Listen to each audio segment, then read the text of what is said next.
Morning, everyone. Happy Are We Having a Convenient War Yet Day?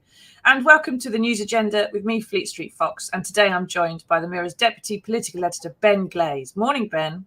Good morning, Susie. Now, this is the People's Paper Review. Get into the comments, ask us your questions. The best ones get a News Agenda mug. There's only one left in the current batch, so get in it. Now, what have we got today? Well, the Mirror has splashed on research that shows every household will be, on average, £2,000 worse off in about 8 weeks' time, as the energy price cap hits at exactly the same time as a national insurance hike. Now, that's all theoretical. Of course, it's just numbers until you get inside the Mirror to pages 4 and 5, where you can see the impact of it on people like Noah Herneman and his family. Now, he's 15 and he's got an inoperable benign brain tumour, which means he really feels the cold and he needs a high-fat diet of about 3,000 calories a day. His mum, Shelley, says there how she's struggling to feed the family and keep him warm with all the cost of living increases. Food's gone up 3.8% year on year last month alone. Now, Ben, there's talk elsewhere in that main story of a loan to energy firms from the government, which will be worth billions of pounds and will mean £200 off the price increases for each household. But it's not cash in your hand. It's going to be a slightly smaller bill, which is still much more massive than the bill you had last year. And when poorer people spend 7% of their income on energy and the rich ones spend just 2% of their income on energy, it's not going to help those who need it the most, is it? That goes to everybody. That's right. So the energy price cap is about £1,200 at the moment. It's going to be reviewed, and the announcement as to how much it's going up by is going to come within a few days. The actual price rise itself will come into effect in April. Now, the government has for weeks and possibly even months been facing calls to say how it's going to ameliorate this rise for households, because it's going to go up. Your bill is going to go up by about 50%, right? That's an awful lot of money, £600-700 in some cases. And it's a huge hit to family finances. The number of the proportion of households in fuel poverty is likely to rise. The government and the Mirror has been calling on the government to cut the VAT on energy bills, which is currently 5%. Now, that would make a difference to families' budgets. But the option the government appears to be looking at is loaning money to the energy firms so they can ease the price increase. So instead of it being about £600, they would knock £200 off that. So it might be £400, or if the rise is £700, the rise is £500. Exactly. So these are huge sums that people are still going to face. And of course, it's not free money. What it means is the increase will be phased in over time. So your bills will rise incrementally. So you're essentially loaning yourself money via the energy companies, which you'll pay back in higher bills, but over years. So instead of facing this one massive hit in April, there'll be gradual rises. But of course, a 400 or 500 quid bill increase is still a massive rise for the vast majority of families. £500, then 200 quid off is quite handy. If you've only got 50 quid, 200 quid off is meaningless. It's just it's nothing. And can I just point out that the money we're loaning the energy firms is our money? That's our tax. It's taxpayers' money. It's going to be underwritten, and then we will end up paying it back through our higher bills at a later point. I mean, it's just a circle of cash going around and around that is ours. Cash off, money off, money off. What? Like no one's going to be charging us interest on that. Deborah says it's shocking, downright disgusting. They're thieves. I saw over the weekend, Ben, that the energy firms, it's not like the gas and oil they're buying is more expensive at source. There is the energy firms who are increasing the price because the demand has suddenly peaked after the pandemic. So they're making, some of them, £900 a second.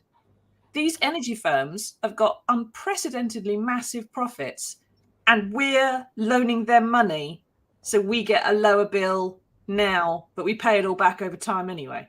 I mean, the wholesale price of gas has gone up. Now, to get a little bit geeky about this, right? a lot of the electricity that we use in this country comes via gas because they are gas-fired power stations. Now, because of the geopolitical situation, what's going on in Ukraine and Russia's a huge exporter of gas, if it starts to limit it, then supply and demand rules say that the price will rise. Now, coupled with that, you've got this huge economic resurgence across the world after the coronavirus pandemic, which has increased demand, so the price rises again. Now, if countries which produce gas start to restrict supply, that again increases the price.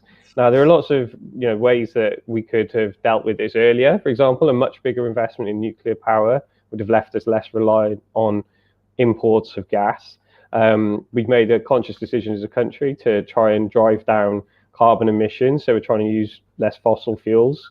And money has been poured into renewables, which most people think is a good thing. The problem is what happens when the wind doesn't blow. Now, this winter, or end of last year, was very not windy in the North Sea. We've got hundreds and hundreds of turbines in the North Sea that are supposed to generate power. Most of the time they do, but if they don't blow, they're not generating the electricity. So you end up relying more on gas imports to fire the power stations. And last year as well, we actually increased year on year the amount of coal we use to fire the remaining coal-fired power stations to generate electricity. All this sounds a bit boring, right? But this is why your bill is going to go up in April. Very not windy in the North Sea. Important meteorological update there from Mr. Glaze.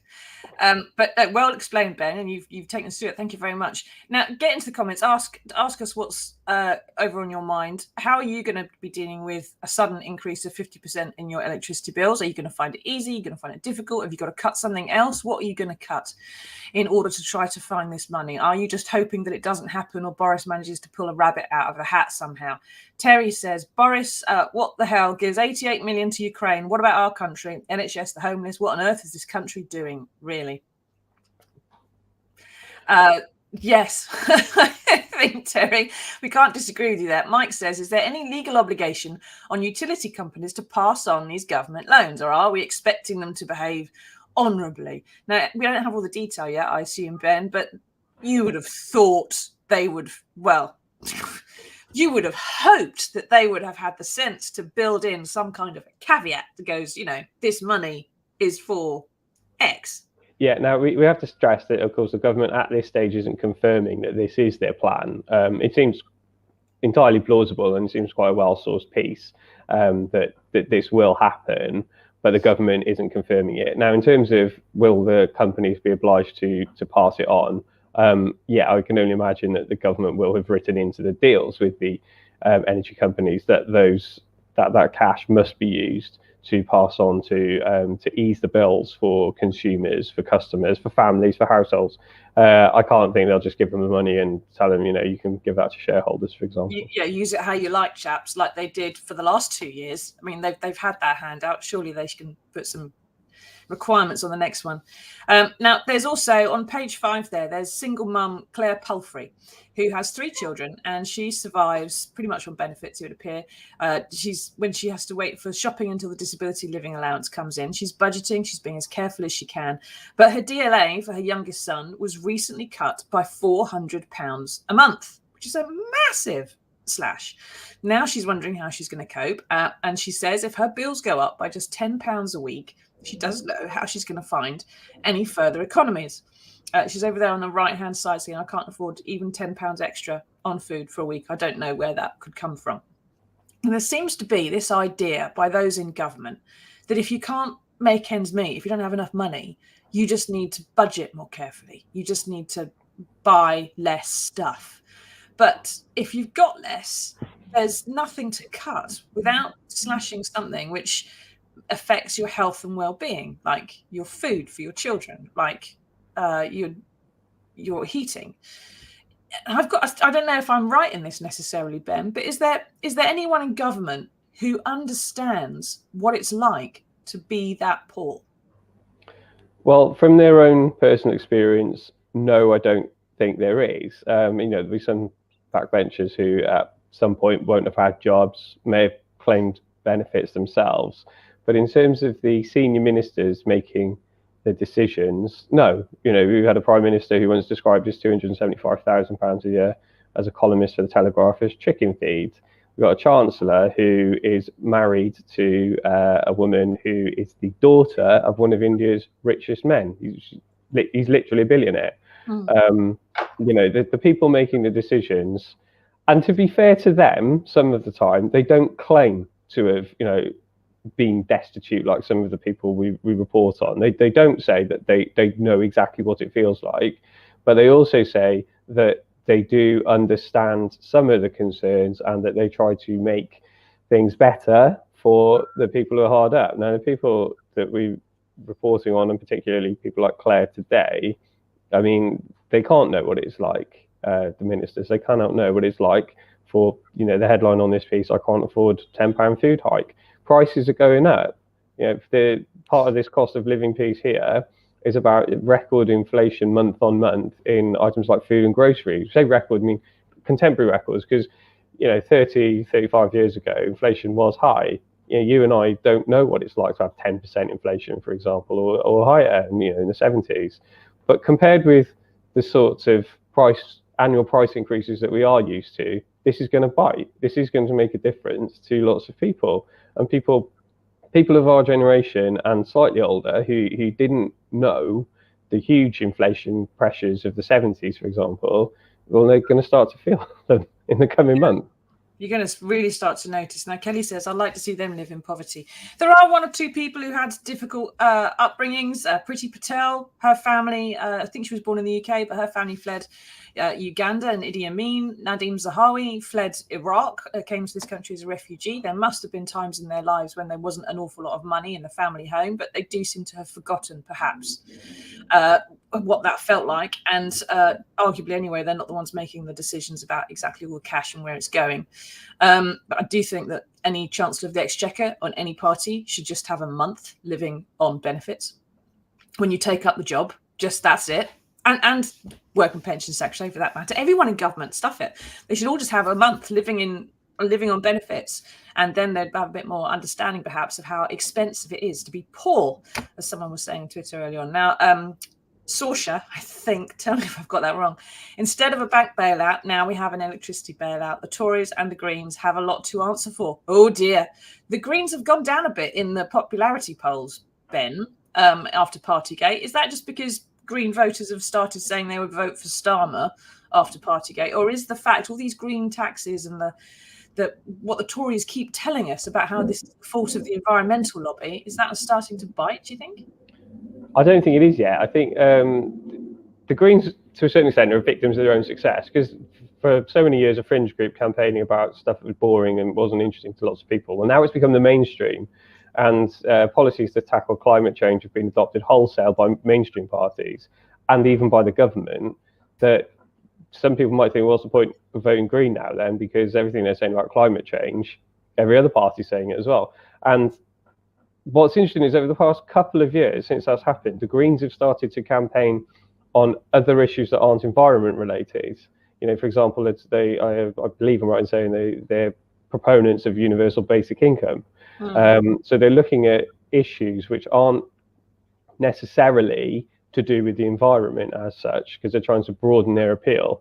I mean, I think their main hope, it's part pressure group, is, like I say, victims of their own success, to try and raise awareness of these issues, but also if they ever want to get into government, it would end up being part of some rainbow coalition that would involve, Labour, the Lib Dems, the SNP, and then remember the Greens have only got one MP in Parliament. A couple of times they've come close to getting a second. They've only got one MP. Yeah, I wouldn't object to seeing Caroline Lucas in a rainbow coalition government. I might object to some of the other Greens who aren't in Parliament at the moment. Some of them are a bit. Anyway, Stevie says, listening to people with money telling people with no money how to cope is absolutely vile. It's the same when they can't pay council tax. What do? They send it to a debt collector who add in 10%. It's insanity. I was saying to someone the other day, Ben, when you can't pay your electric bill, they get you on a prepayment meter, which is more expensive. So it doesn't make sense. If you don't have enough money to pay your electric bill, you need to be on tariffs that are at the bottom end of the market and helped as much as possible and helped to spread the cost over the entire year, not given the more expensive electricity than anyone on £100,000 a year ever has to pay.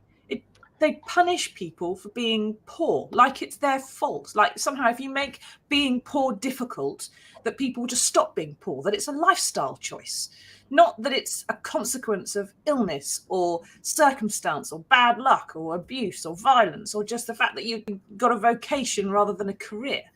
There's a piece in the paper there that says once you get cancer, your costs, 84% of people who get a cancer diagnosis will have an extra £700 a month to spend just on travel and food and other things because suddenly your work disappears and things like that. Jennifer says no one should be going without food in the UK. It's disgusting. How can we? What's the alternative, Ben?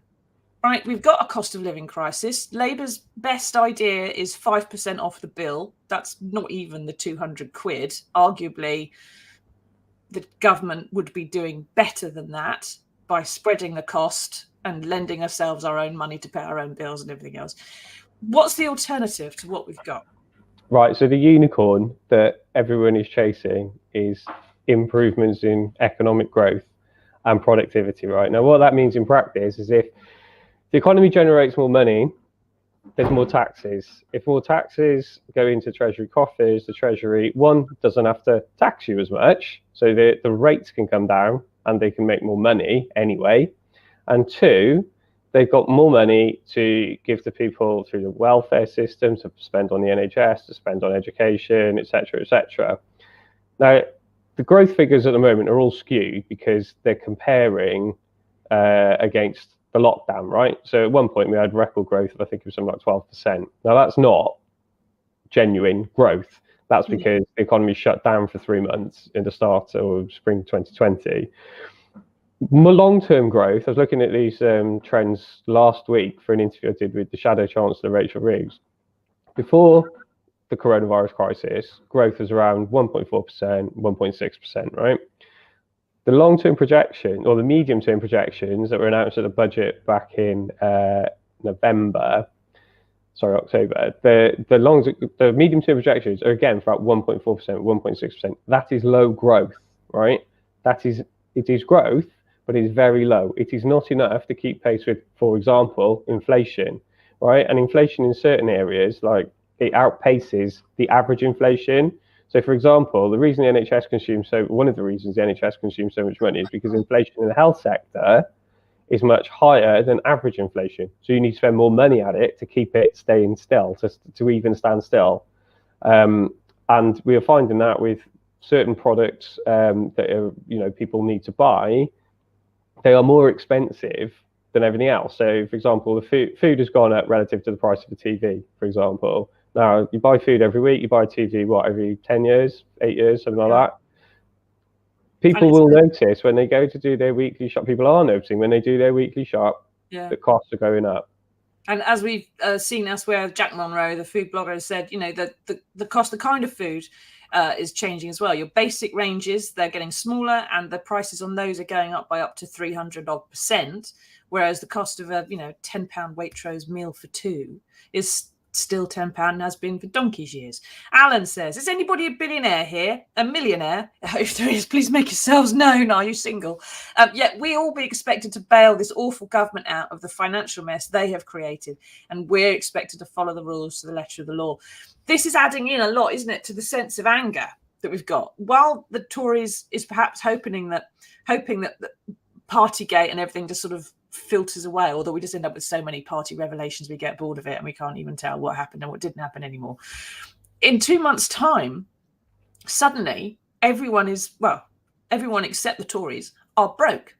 So the anger that we've already got from Partygate, it's not going to go away. It's just going to mutate into a whole new fresh hatred of a government that has always said it's the only safe pair of hands for the nation's finances, and has just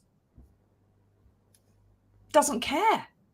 It's not going to add to the popularity problem, is it? Not going to help the popularity problem.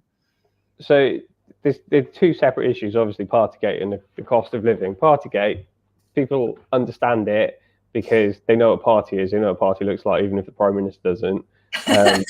They all abided by the rules. We all abided by the rules for months on end, and it looks like number 10 officials didn't, and Boris Johnson himself didn't. So that's one element, right? But that doesn't, it might make you very, very angry and a bit hacked off. What it doesn't do is affect how you live your life really, right?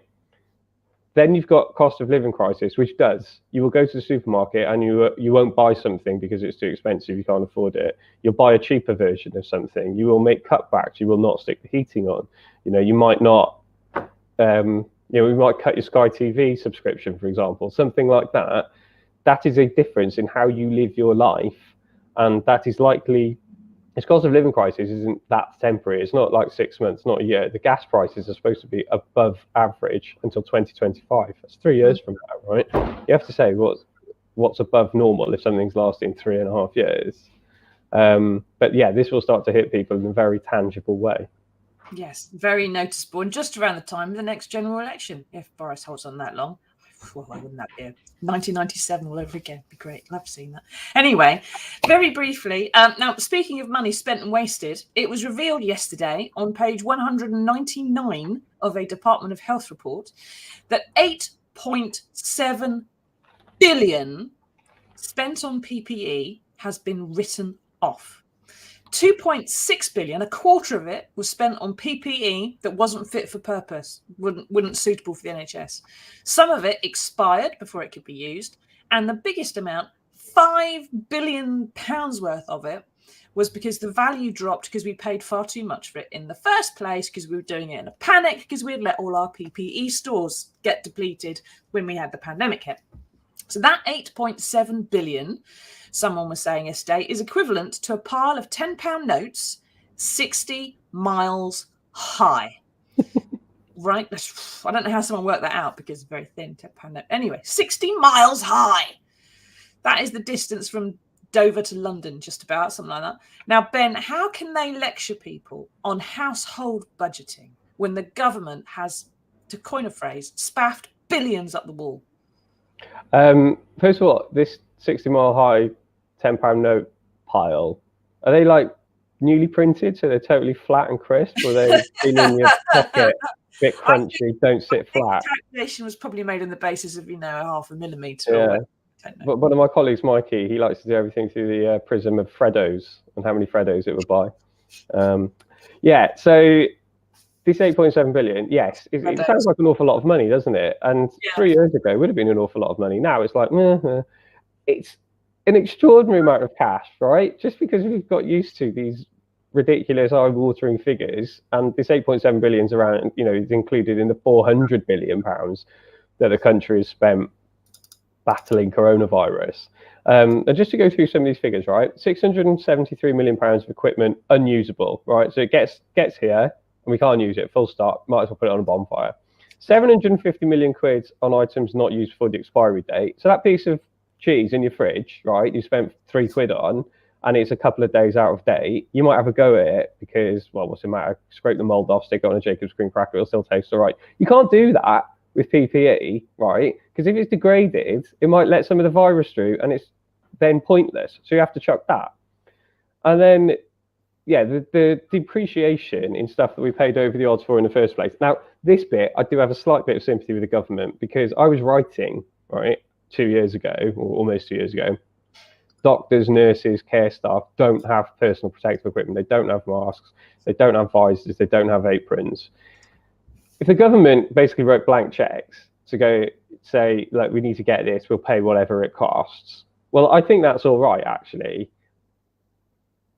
It's, if you pay over the odds for something, and we were competing against other countries to do this, because the vast majority of countries, basically anywhere outside Asia that deals with coronaviruses and respiratory diseases and pandemics, well, not pandemics, but epidemics, more frequently than us, other countries weren't prepared. The West wasn't prepared for it. So we had to, if we want, I don't know, however many masks, say you want 5 million masks, and we say to China, who was very good at manufacturing masks, we'll give you £1 million, and the French go, we'll give you £1.5 million.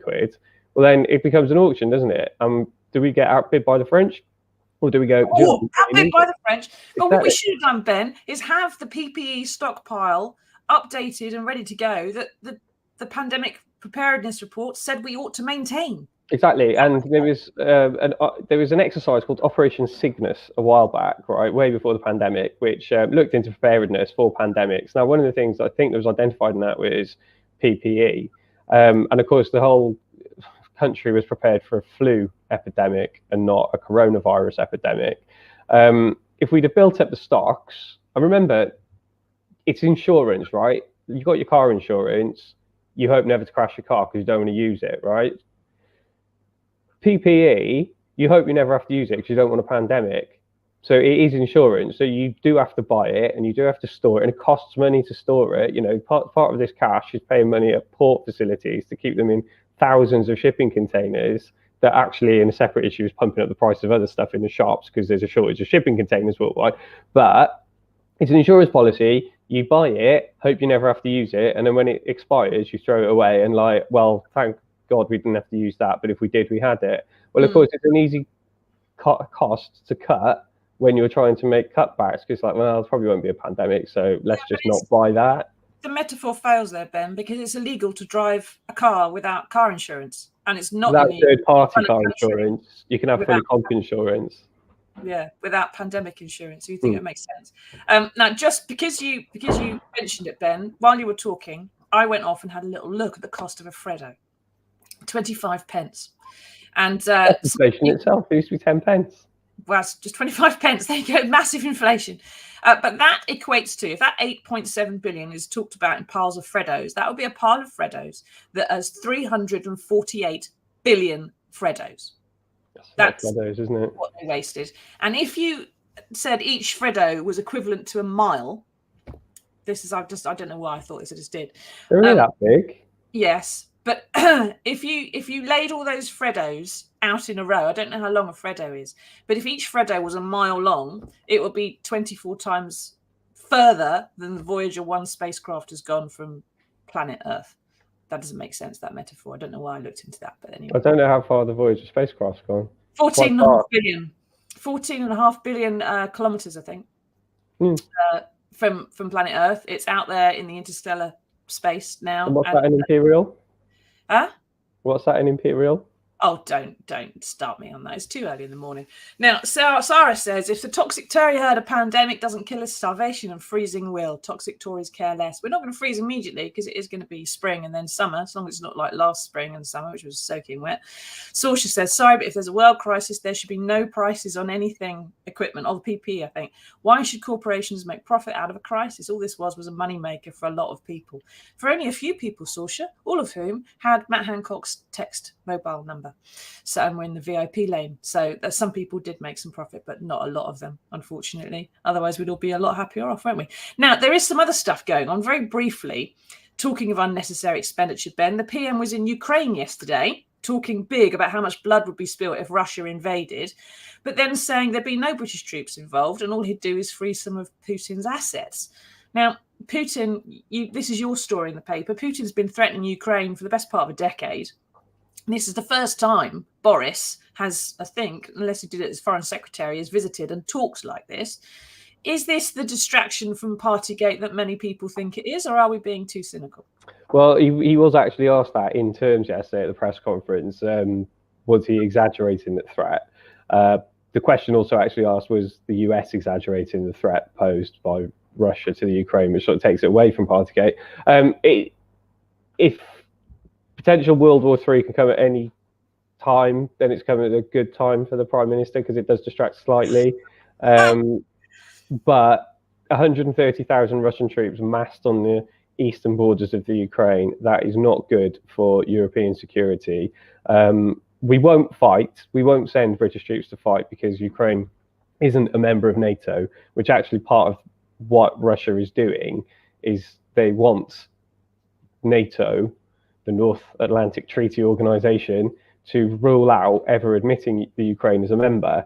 Now, it's not really on the cards that the Ukraine will become a member because it would enrage Moscow anyway, and NATO doesn't want to get that involved. So there is no chance of British troops being sent to fight Russian troops in the Ukraine to defend Ukraine's territorial sovereignty and the integrity of its borders. What we are doing is sending anti-tank missiles to the Ukraine, and we sent some troops who know how to work them, how to use them, to train the Ukrainians in how to fire them if the Russians do cross the border. And as one of our correspondents alluded to earlier, we've given the Ukrainians as well £88 million to help train, to help bolster democracy in Ukraine, but also to help ease its reliance on Russian gas, so that basically when the Russians turn the taps off, Ukrainians don't freeze. So we're not going to do anything, but we still don't want it to happen. And Putin knows all this, and he doesn't want to do anything because he doesn't really have quite the military might. He thinks he does, but he does want to look big. And it's too many men on the world stage, Ben. They just wave their junk about in each other's faces, and it doesn't get us anywhere.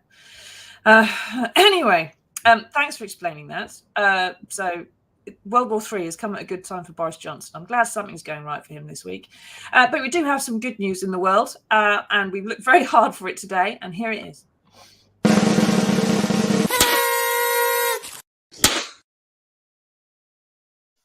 Now, you might be forgiven for thinking that if you get an MBE for delivering food and essentials to people during a pandemic, you might treat yourself, at the very least, to a bus ticket to get yourself to the castle. But not Mike Hines. He saw it as an opportunity to walk 250 miles from Middlesbrough to Windsor and raise money while he was doing it for the Forces charity SAFA while he was at it. I'm astonished and stunned. But Ben, is this a sign, do you think, that kindness and good-heartedness is sort of addictive and you just can't stop doing it once you start? Or do you have to be completely bonkers to get an MBE from Prince Charles these days? No, I don't think they're mutually exclusive, are they?